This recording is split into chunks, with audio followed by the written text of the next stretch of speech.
तो I think 7.5 LP की placement अगर AKTU के कॉलेज से चली आती है तो मैं बोलूंगा बहुत ही डिसेंट है। अगर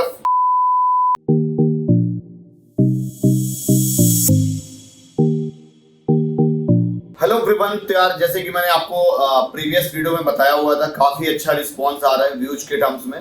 तो आज मैंने अपने एक फ्रेंड को इनवाइट किया हुआ है, IT ब्रांच में थे गलगोटिया कॉलेज में, और इनकी प्लेसमेंट पैकेज को लेकर हम लोग बात करने वाले हैं कि आप अगर AKTU के किसी कॉलेज में हो तो आपको अगर प्लेसमेंट लेना है थोड़ा सा अच्छा वाला, जैसे कि बेसिकली 3.5 4.5 के पैकेज में आपको नॉर्मली मास रिक्रूटिंग कंपनी जो होती है वो ले जाती है। तो अगर हमको कौन कौन सी स्किल्स पढ़नी चाहिए, क्या कौन कौन से चीज़ों पर टारगेट करना चाहिए, आप हमारे स्टूडेंट को थोड़ा बताइए, जितनी भी ऑडियंस है सबको, कि आपने किन किन चीज़ों को वर्कआउट किया, जैसे कि आपने कोई कोडिंग वगैरह सीख रखी होगी, या कैसे अपना जो पैकेज जो फर्स्ट टाइम था जिसमें आप रिजेक्ट हुए थे और दोबारा आपने आई थिंक एक बैकअप कोई रखा हुआ था, उसके बाद अब इनहैंस करके आज TCS जो डिजिटल वाला है उसमें है, ये उस वाले टायर में गए हुए हैं। तो आई थिंक 7.5 LP की प्लेसमेंट अगर AKTU के कॉलेज से चली आती है तो मैं बोलूँगा बहुत ही डिसेंट है। अगर स्टार्टिंग अगर आपकी इतनी में हो जाती है, जो कि ग्राउंड रियलिटी है, बाकी आपको यार 12-15 की जो पैकेज दिखाई जाती है वो रेयर किसी बच्चे की प्लेसमेंट पैकेज होती है। आप थोड़ा सा मुझे ये बताइए कि थ्योरेटिकल वाला जो पार्ट होता है वो बच्चों को कितना फोकस करना चाहिए। जैसे कि आप बहुत ज़्यादा थ्योरेटिकल के पार्ट में फोकस करते हो, उतना तो मैं नहीं करता था, हमारे लिए तो जस्ट एक डिग्री थी यार।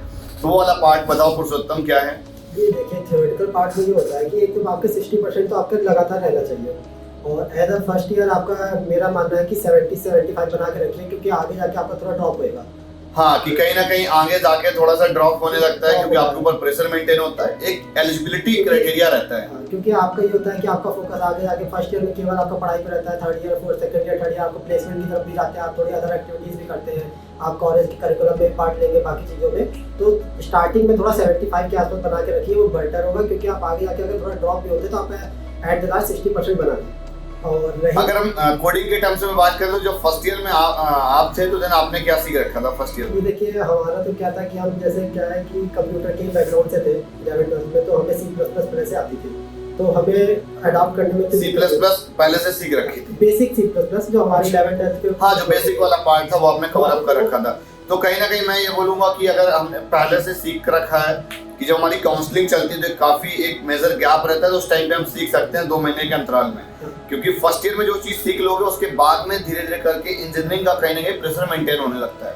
और अगर आप नहीं भी सीख के आते हैं तो आप फर्स्ट ईयर में आते साथ ही सबसे बेसिक लैंग्वेज होती है हमारी C लैंग्वेज, जो बेसिक एकदम सिखाती है, क्योंकि C लैंग्वेज से अच्छी लैंग्वेज बेसिक सीखने के लिए कोई नहीं है।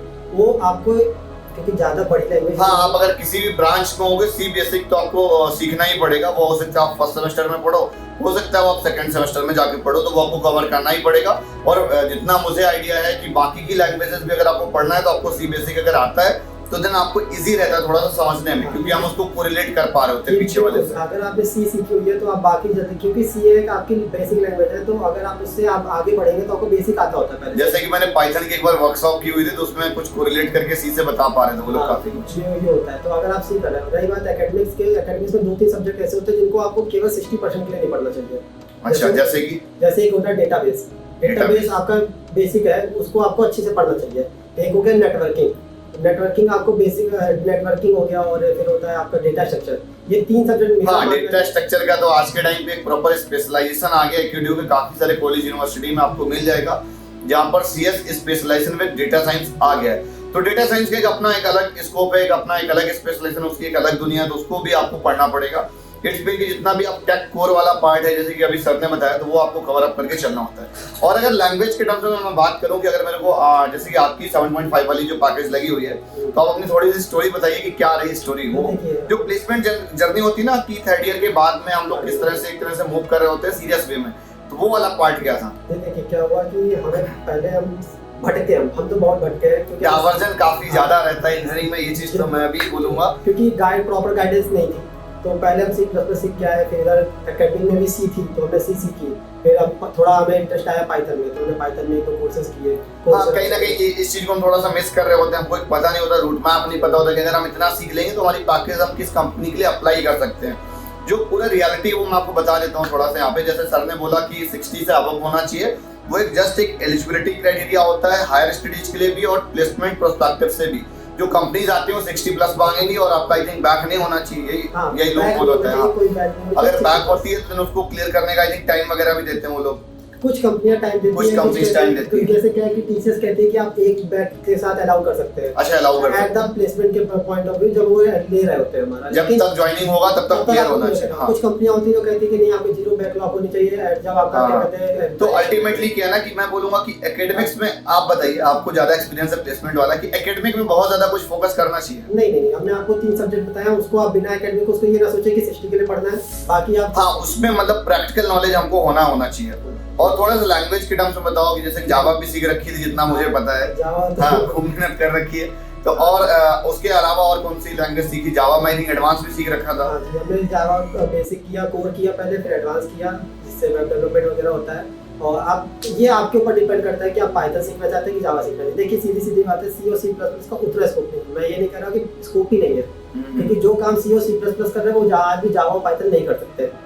तो आपका ये है कि आपका इंटरेस्ट किस पे है। हाँ मतलब बेस तो आपको सीखना पड़ेगा, उसके बाद आपको आगे की चीजें समझ में आएंगी। जैसे क्या है कि मैं third year second year last में मेरे को ये समझ में आया कि नहीं मैं पाइथन टाइप का बंदा नहीं हूँ। तो मेरे को जावा पसंद आई, मैंने दोनों ट्राई किया, तो मेरे को जावा ज़्यादा अच्छी लगी, तो मैंने फिर जावा की तरफ फोकस ज़्यादा किया। मैंने 2 महीने 3 महीने जावा का कोर्स किया, फिर मैंने कंप्यूटर से रिलेटेड थोड़े सॉफ्टवेयर बनाए जस्ट फॉर माय केस। जैसे कि अगर हम बात करें कि जो एक वो वाला किस्सा नहीं था कि जिसमें विकास और आप एक सेम कंपनी में पार्टिसिपेट कर रहे थे, तो उसने जब एप्लीकेशन दिखाया था करेगिक वाला, जो उसने एक प्रैक्टिकल एग्जांपल, तो इट्स मीन यहाँ पे हम वो बात करें कि प्रैक्टिकल कितना ज़्यादा इंपॉर्टेंट मैटर कितना करता है, क्योंकि कंपनी यही देखती है आपको कितना आता है, जो इनडायरेक्टली वे पे हम बात कर रहे हैं। तो वो वाला बताओ कि वो रियलिटी क्या थी, आपके कितने पॉइंट्स थे थ्योरेटिकल वाइज और उसके कितने थे, वो वाला थोड़ा सा कवर करो। कंपनी का जब होता है प्रोसेस होता है तो सबसे पहले आपका रिटन टेस्ट होता है, उसमें आपका एप्टीट्यूड वगैरह होता है, जैसे नॉर्मल इंग्लिश के क्वेश्चंस और एप्टीट्यूड। अच्छा, ये जैसे रिटन टेस्ट में आपने बात करी एप्टीट्यूड हो गया, जैसे कोडिंग वगैरह के जैसे मैंने देखा C++ और जावा आना ही आना चाहिए यार, है ना? तो देन इस वाले पार्ट को आपने कहाँ से सीख रखा था? यूट्यूब वगैरह से कहीं से? जितना मुझे आइडिया अपनी कक्षा सीखा था। हाँ जी। अपनी कक्षा में आई थिंक काफी कुछ पढ़ा हो और कुछ पेड कोई कंटेंट लिया था जो आपको अच्छा लगा हो कि मतलब रिकमेंड करना चाहो कि आप लोग ले सकते हो? जी नहीं है, मेरे हिसाब से उतना जरूरी नहीं है, बेसिक है ये, आप खुद से कर सकते हैं। बाकी आज के टाइम पे वैसे अगर आप कंटेंट निकालना शुरू करोगे तो YouTube में काफी कुछ है कि जिससे आप सीख सकते हो। कुछ फ्री है हाँ, लेकिन आपको स्पेशलाइजेशन के लिए आपको पेड करना जरूरी है, क्योंकि उससे फिर आपको सर्टिफिकेट भी मिलता है। लेकिन अगर आपको बेसिक करना है तो कोई भी पेड की जरूरत नहीं है। अच्छा, सर्टिफिकेट वगैरह उतना सारा मैटर करता है रिज्यूमे में जो होता है? जी, कुछ चीजों का मैटर करता है, कुछ परसेंट। अगर टेक मतलब एक कहने के सेंस कंपनी आपके अगर टेक की फील्ड में है, अगर आपने टेक में कोई सर्टिफिकेशन कर रखा है, प्रैक्टिकल वाला मेरे हिसाब से ज्यादा मैटर करता होगा। ये नहीं मैटर करता कि आपने कोडिंग लैंग्वेज सीख रखी है उसका आप सर्टिफिकेट दिखा दोगे तो वो नहीं मानते हैं। वो ये उनका जो मानना होता है कि वो अपने करंट सिचुएशन में कितना परफॉर्म किया हुआ है। अगर आपने पहले कोई कर रखा है, अगर वो कोई लाइव कोई मॉडल है आपका, है ना? जैसे कि विकास वाले में आपने बताया था कि विकास ने एप्लीकेशन लास्ट में दिखाया था, कितने क्रेडिट थे उसमें आप लोगों के? जी मेरे 9 थे, उसके 6.5 थे ओवरऑल मिला के हमारा आउट ऑफ 10। हाँ, आउट ऑफ 10 जो हम लोग का चल रहा था पूरा प्रोसेस, एप्टीट्यूड टेस्ट हुआ, फिर कोडिंग टेस्ट हुआ, कोडिंग एमसीक्यूज का हुआ, कोडिंग टाइप करने वाला जो होता है हमारा उसका हुआ। तो मतलब वो उसका एक पूरा अलग प्रोसेस, अगर प्लेसमेंट लेना चाह रहा हो तो उसके लिए आपको मतलब एक अलग स्ट्रेटेजी से चलना चाहिए। हाँ, आपको तो सिर्फ एक मेरा जो मानना है कि एक उसी प्रोस्पेक्टिव पे मत जाओ कि सिर्फ आपको पढ़ना है। वो एक अगर आप 90 भी लाते हो 80 भी लाते हो तब भी एक कंपनी में बैठने वाले हो, और 90 लाने से कोई आपका बेनिफिट नहीं होगा। कोई बेनिफिट नहीं। और काफी बार ऐसा भी देखने को मिलता है कि 90 वाली की पैकेज कम लगती है और आपकी जो कम वाला होता है 70-75 वाला, उसकी पैकेज ज्यादा लगती है, क्योंकि वो जो टाइम होता है वो उसको इंगेज कर रहा होता है कहीं ना कहीं ऐसे पार्ट में जो वो प्रैक्टिकल स्किल सीख रहा होता है। तो विकास वाले केस हमारा ये था कि ये सारे राउंड होने का, हमारे टेक्निकल राउंड का इंटरव्यू भी होने वाला था। हमारे लास्ट राउंड में 2 लोग थे, हम और विकास, तो हम लोग को शॉर्टलिस्ट किया गया, लेकिन उनकी वैकेंसी केवल 1 थी।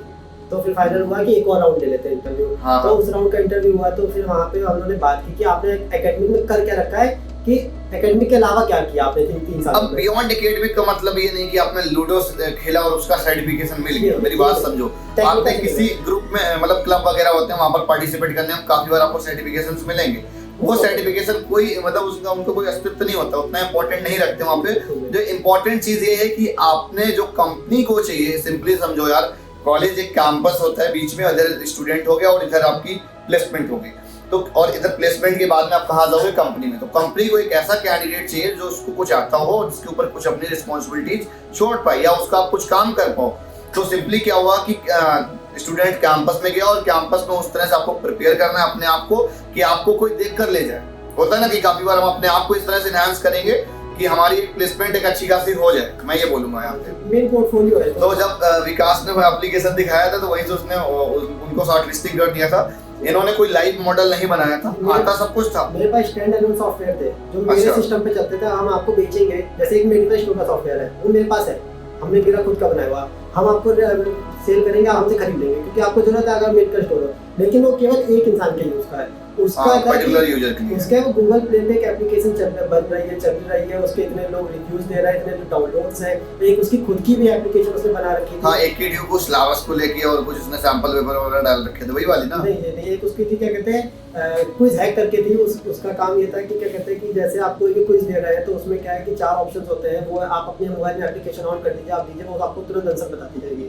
अच्छा, उसके काफी ज्यादा डाउनलोड थे। और फिर आपके ये क्या कहते हैं करियर की भी एप्लीकेशन उसने मतलब दोनों दिखाए थे, तो उसका कहीं ना कहीं प्रैक्टिकली ज्यादा रहा था। प्रैक्टिकल बहुत ज्यादा था, मेरा था प्रैक्टिकल मेरे पास भी था, लेकिन मेरा स्टैंड अलोन। तो अभी जो करंटली जो ऑनगोइंग है वो कौन सी कंपनी में, वो डिटेल बताओ, पहले किस में थे और वहां से कैसे स्विच किया वो वाला पार्ट का तो हमें याद नहीं है क्योंकि इतना हमें नहीं याद है, लेकिन हाँ उसके बाद वहां से वो 9LP की जॉब पे लगे थे उस समय। हाँ, अच्छा, आपको आई थिंक 15 के आसपास भी उसका हो गया। हाँ, इस समय वो गोल्डमैन सैक्स में बहुत बड़ी कंपनी है, लोगों का ड्रीम होता है, मेरा भी ड्रीम है उस कंपनी में जाने का।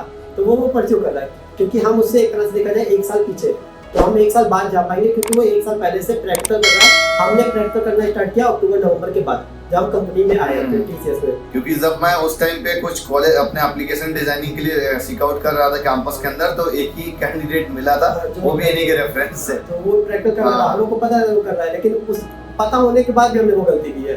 हाँ, कि मतलब हमको पता होता है कि हमको ये सीखना है, ये सीखना है, ये करना है, लेकिन फिर भी हम लोग 4 साल तक उसको डिले करते जाते हैं, डिले करते हैं। तो एक फेज ऐसा आता है कि हमारी चीजें वहां तक जाकर खत्म हो जाती है कि हमको फिर लेकिन लास्ट फेज होता है कि हमको करना ही पड़ता है। तो अगर आप देखा जाए कि केवल आपको प्रिपरेशन करनी है, ये फिलहाल मैं बेसिकली जो वीडियो है यार पूरा का पूरा AKTU के बच्चों के लिए है, जो लोग अभी करंटली AKTU में है या आगे AKTU में एडमिशन लेना चाह रहा है। तो ऐसे 25-30 वाली पैकेज की एक अपने अंदर होप मत रखना, मैं बहुत प्रैक्टिकल बताऊंगा, क्योंकि 25-30 के लिए आपको काफी कुछ अपने आप को एनहांस करना पड़ेगा, अपने आप को एक अलग तरीके से प्रिपेयर करना पड़ता है। कि अब डिपेंड ये नहीं करता है कि वहां पर ऑफर्ड प्लेसमेंट तो आपको 30-35 वाली मिल जाती, कंपनी आती है, लेकिन बच्चा वहां पर उस तरह का नहीं है। तो ये आपकी कहीं ना कहीं फॉल्ट है, मैं बोलूंगा कैंपस की फॉल्ट। तो देखो, कैंपस तो अपना प्लेसमेंट रिक्रूटिंग दिखा रहा होता है 4.5, 3.5, 7.5 ये दिखा देगा, देन वेल एंड गुड है। ROI अगर आप निकालोगे देन तब भी पॉजिटिव निकल आता है 4 साल में। बिकॉज कैंपस की फीस जाके 1.30 के आसपास होती है, तो 4 साल में भैया 5 लाख रुपए दे दोगे। उसमें से अगर आपकी स्कॉलरशिप आ जाएगी तो आपकी 3 लाख रुपए के आसपास होगी। अगर आपको 4.5 की भी पैकेज लग जाती है तो देन ROI पॉजिटिव होगी।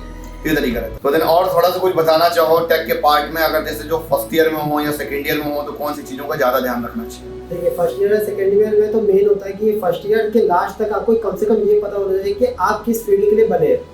हाँ, कि मतलब हमको हमारा एक स्ट्रॉन्ग जोन क्या है, एक अपने आप को पहले से एक प्रोफाइल एनालिसिस होता है ना, कि अपने आप को मेंटरिंग जरूर करते रहो। अगर आपने अपने आप को एनालाइज नहीं किया तो सेकंड ईयर थर्ड ईयर तक मैं देखता हूँ मेजॉरिटी ऑफ ऑडियंस कंफ्यूज रहती है कहीं ना कहीं। तो अगर क्योंकि मैं भी कंफ्यूज था अपने स्टार्टअप को लेकर, आई डोंट नो कि आगे कितना अच्छा हम कर पाएंगे कि नहीं कर पाएंगे। एक वो होता है, क्योंकि वो फेज जो आपको होता है सबसे टफ होता है। सिमिलर वो चीज आपके साथ में कंपनी प्लेसमेंट पर्सपेक्टिव पर भी हो रही होती है। आपको 2 चीज के लिए हमेशा तैयार रहना पड़ेगा, लर्न करने के लिए, और जो लर्न कर चुके हैं तो ये इम्प्लीमेंट करने के, उसको इम्प्लीमेंट, और साथ में उसको भूलने के लिए भी तैयार होना पड़ेगा। क्या होता है कि आप जैसे सोचा कि आपने 3 महीने सीखी, अब आपको दिख रहा है कि ये आपके लिए, आप इसके लिए नहीं बने, तो आप ये ना सोचिए कि हमने 3 महीने इन्वेस्ट कर दिए तो हम इसी पे आगे बढ़ते रहे, उससे आपको कोई फायदा नहीं होगा, क्योंकि आपका इंटरेस्ट नहीं है। अगर आप 3 महीने आपको लगा, 2 महीने 3 महीने सीखी, आपको लग रहा है कि नहीं हम ये मेरे लिए नहीं बनी है, हम कुछ और सीखते हैं, तो आप बिल्कुल आप अपने आप को ओपन रखिए नया सीखने के लिए। अगर आपको लगता है कि आपने नया सीख के वो उसके लिए आप ज्यादा अच्छा वर्क कर सकते हैं, तो आप सीख भूल जाइए, कोई जरूरत नहीं है। आप ये ना सोचिए कि आपने 3 महीने वेस्ट कर दिया, आप ये सोचिए 3 महीने में आपने ये पता कर लिया कि आप ये चीज नहीं कर सकते, आपको ये चीज नहीं करनी है। हाँ, ये भी पता होना चाहिए कि यार हमको क्या नहीं करना है। वो तो आपको पता चल जाता है कि आपको क्या करना है, वो तो आपको बाद में पता चलेगा जब आपको ये पता हो जाए कि हमको क्या नहीं करना है। ये होता है, ये भी इम्पोर्टेंट होता है। हमने 2 साल लगा दिए ये पता करने के लिए कि हमें कौन सी ज्यादा लैंग्वेज अच्छी लगती है, तो हमने जावा देख लिया, हमको किस डायरेक्शन में मतलब फोकस करना है। और लेकिन एक और बात है कि जैसे कि हम जावा कहते हैं, हमने 2 साल जावा किया, आज हम टीचर से पाइथन का वर्क कर रहे हैं।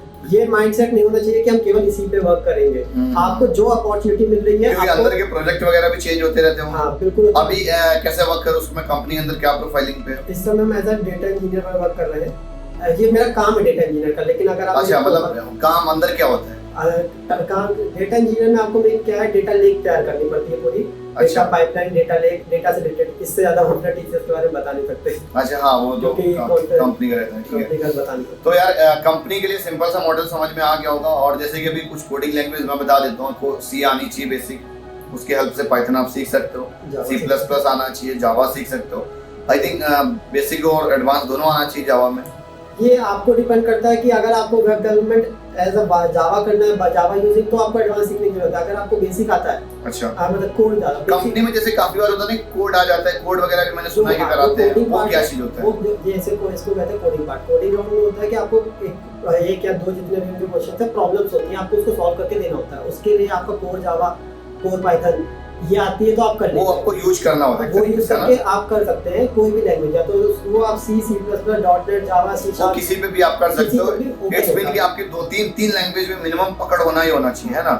अगर 3 से कम में तो काम नहीं चलेगा मेरे हिसाब से। कहीं ना कहीं फिर उतना मजा नहीं आता है। उतना मजा नहीं आता है कि आप खुद ओपन होते हैं। कैसे कभी कभी होता है कि आपको, अब देखिए आप परफेक्ट तो नहीं है, ये तो हम भी मान सकते हैं, कोई परफेक्ट नहीं होता है। कुछ चीज होती है कि ऐसे क्या है कि आपको डेटा स्ट्रक्चर C++ का ज्यादा अच्छा आता है जावा से, और क्वेश्चन डेटा स्ट्रक्चर का आ गया तो आप C++ में कर देंगे। हाँ। अगर कुछ चीजें होती है जो आपको जावा में ज्यादा अच्छी आती है, तो आप जावा से कर देंगे। अगर आपको एक लैंग्वेज आती है, तो फिर आपको उसमें कमांड बहुत अच्छी चाहिए, मेरा मानना है। ठीक है यार, तो वीडियो यहीं तक। और अगर आपको इसी तरह से और भी वीडियो चाहिए तो हम और भी जो कैंपसेस हैं, जैसे नोएडा है, अजय कुमार गर्ग है, गाइड गाजियाबाद है, ABS है, तो और भी कैंपसेस हैं। अभी मैं देख रहा हूँ कि और कौन कौन से लोग मेरे टच में हैं, तो उनसे हम सबसे वीडियोस लाने वाले हैं। हाँ, कॉलेज को लेके एट द एंड कुछ बोलना चाहोगे कि गलगोटिया कैंपस कैसा है, गलगोटिया कॉलेज का? ये देखिए, ये प्रमोशन नहीं है यार, मैं गलगोटिया के ऑलरेडी बहुत सारी बुराई कर चुका हूँ, है ना? देखिए, तो देन एक लर्निंग जितना मुझे है कि यार मेरे लिए तो बहुत पेनफुल था, क्योंकि स्टार्टअप को लेके बिल्कुल भी सपोर्ट नहीं कैंपस के साइड से। और मैं पहले भी अंदर भी काफी बार मैं बोल चुका हूँ, मतलब होता है ना कि अपनी एकेडमिक डिपार्टमेंट में जाके अपना कोऑर्डिनेटर वगैरह से भी मैं डिस्कस किया, तो आज साइड कोई सपोर्ट उनका नहीं रहता है। तो देन अगर जितना मुझे फील हुआ कि कहीं ना कहीं उन्होंने मेरे को और बहुत सारी जितने भी EC के बच्चों को उन्होंने बहुत प्रेस किया हुआ था कि नहीं एटलीस्ट प्लेसमेंट में बैठो, आपका हो जाएगा। तो जो एक प्लेसमेंट सेल को एक देख के मेरे को प्यार झलकता है, वो चीज है रियल में, है ना? हाँ, प्लेसमेंट आपका देखिए, प्लेसमेंट सेल बहुत अच्छी है, मतलब कि बहुत ज्यादा कोऑपरेट वगैरह करते हैं। प्लेसमेंट आपका वो कहाँ पे कराएंगे, प्लेसमेंट ही वहाँ का सबसे बढ़िया चीज है। बाकी कैंपस वगैरह में देखे जाए आपको काफी छूट मिलती है, ऐसा नहीं है। हाँ, फ्री रहते हो आप कि आप थोड़ा, मतलब CSIT में तो बहुत ज्यादा फ्री रहोगे, EC में फाउंडेशंस बहुत ज्यादा है, मतलब वर्कलोड ज्यादा रहता है, क्योंकि उसमें काफी जो फैकल्टी वगैरह है, तो देन रिसर्च पे थोड़ा सा ज्यादा फोकस रखें, क्योंकि NBA भी है, तो देन उसकी कुछ टर्म्स एंड कंडीशन होती है, तो वो हर एक कैंडिडेट को फॉलो करनी पड़ती है। और अगर आप CSIT में है या CSIT का ही मेन हमको बता सकते हैं, तो आपको काफी ज्यादा, अगर आप कोई ऐप डेवलप कर रहे हैं तो कॉलेज आपको सपोर्ट करता है। हाँ। वो मनी नहीं करेगा, हाँ, लेकिन हाँ आपको जैसे बस एकेडमिक पर्सपेक्टिव से हेल्प करेगा आपको, कहीं अगर आप स्टक कर रहे हो तो वहाँ लीव चाहिए या आपको किसी टीचर का सपोर्ट चाहिए, आपको मिल जाएगी, आपको लीव मिल जाएगी, आपको अटेंडेंस मिल जाएगी कि आप कर सकते हैं। आपको लाइब्रेरी से बुक्स मिल सकती हैं अगर आपको चाहिए तो एक्स्ट्रा, जैसे हम लोग को 4 बुक्स मिलती थी, अगर आपको चाहिए तो आप बात करेंगे अपने HOD से। हाँ, मतलब HOD से परमिशन लेके और फिर वहाँ से आप बुक इश्यू करा सकते हैं। अगर आप एकेडमिक से रिलेटेड कर रहे हैं तो आपको उनको लगेगा तो कर देंगे, लेकिन हाँ अगर आप स्टार्टअप वगैरह में जाना चाहते हैं तो उनके हिसाब से वेस्ट ऑफ टाइम है, उनके हिसाब से तो उसमें बिल्कुल आपकी सपोर्ट नहीं करेगा। आपको ये भी कि आपको 75% स्टार्टअप का सिंपल सा फंडा है यार, क्योंकि उसका एक पूरा पर्सपेक्टिव अलग है। फिर उसके लिए हम एक दूसरा वीडियो लेकर आएंगे, जैसे कि हमने प्रीवियस वीडियो में प्रॉमिस किया था शिवम सर को लेके। तो उन्होंने अभी 55 लाख की फंडिंग उठाई हुई है। तो फंडिंग रेस करने का क्या तरीका होता है, प्रोसेस क्या होता है, मुझे अभी तक रेस करने का प्रोसेस नहीं पता है। अभी तक भी हम बूटस्ट्रैप बिजनेस पर ही सारी चीजें रन कर रहे हैं। तो यार ठीक है, वीडियो फिर एंड करते हैं। और भी कुछ इनके रेफरेंस से और भी कुछ लोग मिलते हैं अगर मुझे, तो हम उनको भी कनेक्ट करने की कोशिश करेंगे। और आई होप अगर आगे हम लोग प्लान आउट करेंगे तो आपको C बेसिक वाला आपका पूरा लेक्चर फ्री ऑफ कॉस्ट आने वाला है, जो कि आपको एप्लीकेशन पे मिलेगा। वो आगे का प्लान है, फिर हम लोग डिस्कस करेंगे। Bye bye.